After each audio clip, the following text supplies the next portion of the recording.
You've seen it in photos. A wall of steel a quarter of a mile long, stacked with thousands of steel boxes, sliding silently into port. It's one of the largest moving objects human beings have ever built. A ship 1,300 feet long, longer than 4 football fields laid end to end. Taller than the Eiffel Tower if you stood it up on its nose. And here's the part that stops most people cold. The entire thing is run by about 20 people. Not 2,000, not 200. 20, sometimes fewer. A crew you could fit on a single school bus, operating a machine longer than most skyscrapers are tall, hauling cargo worth more than $1 billion across the widest oceans on Earth. So where are those 20 people? Because if you look at a photo of one of these ships, you don't see them. You see containers, thousands of them, stacked 8 high, wall to wall, from bow to stern. The people who keep this thing alive are hidden inside a part of the ship almost no outsider ever gets to see. There are 3 layers to this story. The first is where the crew actually disappears to. The second is what's hidden inside the tower they live in. And the third is something almost nobody expects. A room on board built for one very specific and very unsettling reason. By the end of this video, you'll never look at one of these ships the same way again. So let's start with the part you can actually see. That single block rising up out of the containers near the back of the ship. Sailors call it the house. From the outside, it looks like a plain white tower bolted onto a mountain of cargo. But that tower is the entire human world of the ship. Everything a person needs to live, sleep, eat, and work for months at a time is stacked inside it, deck by deck. And the reason it's built as a tower comes down to one problem: visibility. The captain has to be able to see over the top of the cargo. On a fully loaded ship, the bridge, the command deck at the very top, sits more than 100 feet above the water. That's the height of a 10-story building. From up there, the officers steering the ship are looking down at a field of steel boxes that stretches away in front of them for a fifth of a mile. But the bridge is just the top floor. Underneath it is where things get interesting, because the tower isn't one room. It's a stack of hidden decks, and each one has a job. Start at the top and work down. The bridge sits at the summit. One deck below that, you'll usually find the captain's cabin and the chief engineer's cabin, the 2 most senior people on the ship, placed closest to the command center. Below them, the officers. Below them, the rest of the crew. It's a vertical hierarchy, built right into the steel. Where you sleep on the ship tells you exactly what your rank is. And here's what surprises people the first time they see inside. These aren't bunks crammed into a hold. Every single crew member gets their own private cabin, their own bed, their own desk, their own small bathroom with a shower. On a modern ship, even the lowest-ranking sailor has more private space than most people expect. Because when you're going to be locked inside a steel tower with the same 20 people for the next 6 months, privacy isn't a luxury, it's survival. But the cabins are only the beginning. Because a ship that stays at sea for weeks at a time can't just be a place to sleep. It has to be an entire town. And that's exactly what's hidden on the lower decks. There's a galley, a full industrial kitchen, where 1 or 2 cooks prepare 3 meals a day for the entire crew. There are 2 separate dining rooms, called messes, one traditionally for the officers and one for the crew. There's a lounge with a TV and a couch. On a lot of these ships, there's a gym. Some of the newer ones have a sauna.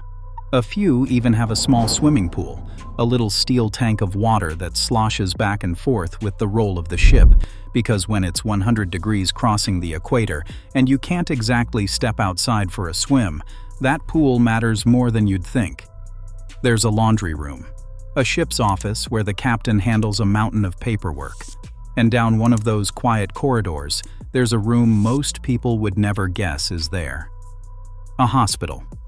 It's small, usually just 1 bed, some medical supplies, and a locked cabinet. But it exists because of a hard truth about life at sea. When you're in the middle of the Pacific Ocean, the nearest doctor could be 1,000 miles away and several days by helicopter, if a helicopter can even reach you at all.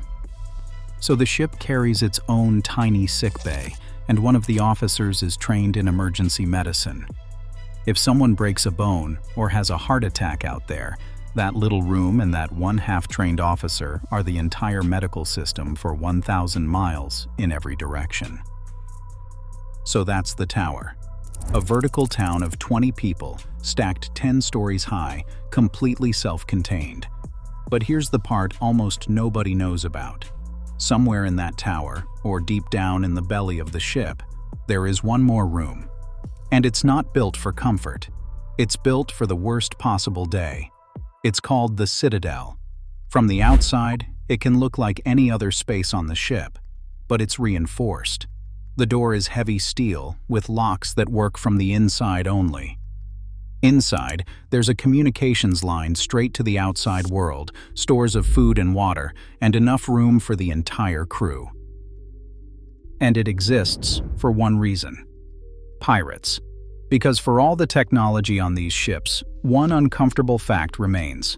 A 1,300-foot vessel worth over $1 billion is crewed by 20 unarmed people, and it has to sail through some of the most dangerous water on the planet, past coastlines where armed attackers in small boats have boarded ships and taken entire crews hostage. When that alarm goes off, the crew doesn't fight. They can't. Instead, every single person on board runs to the Citadel, seals the door from the inside, and does two things. They call for military help, and they cut the ship's engines and steering so the attackers can't sail it anywhere. Then they wait, locked inside a steel box in the heart of their own ship, hoping a Navy warship reaches them first. Think about that.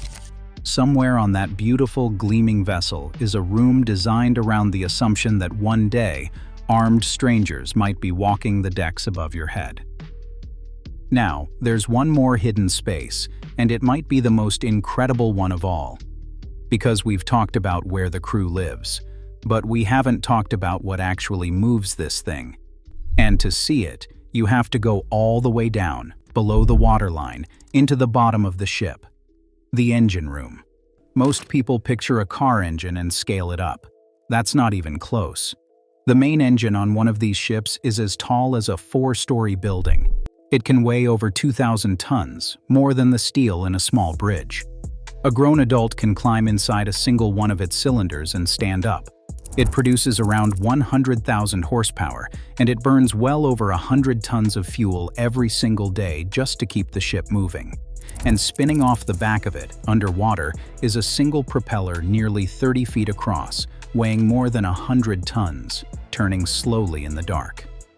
Engineers call the engine room the cathedral because when you stand at the bottom and look up through the grated decks and the pipes and the catwalks, that's exactly what it feels like. A giant, roaring, man-made cathedral of steel hidden below the sea. And here's the last thing almost nobody realizes. This ship makes almost everything it needs. It generates its own electricity, enough to power a small town. It takes seawater and turns it into fresh drinking water. It heats itself, cools itself, treats its own sewage, and keeps 20 people alive in total isolation for months. A 1,300-foot ship isn't really a vehicle. It's a floating, self-sufficient island with a hidden tower of private rooms, a hospital, a swimming pool, and a bunker for the worst day of your life. So the next time you see one of these giants gliding into port, remember what you're actually looking at. Not just a mountain of cargo. A hidden vertical town run by 20 people you'll never see, living inside a world most of us never even knew was there. Now I want to hear from you. If you've ever worked at sea, what was the longest you were ever away from land? And if you're watching this from dry land right now, would you take a 6-month voyage on one of these ships if you had the chance? Drop it in the comments. I read every single one. If you learned something today, hit that like button, subscribe for more, and I'll see you on the next one.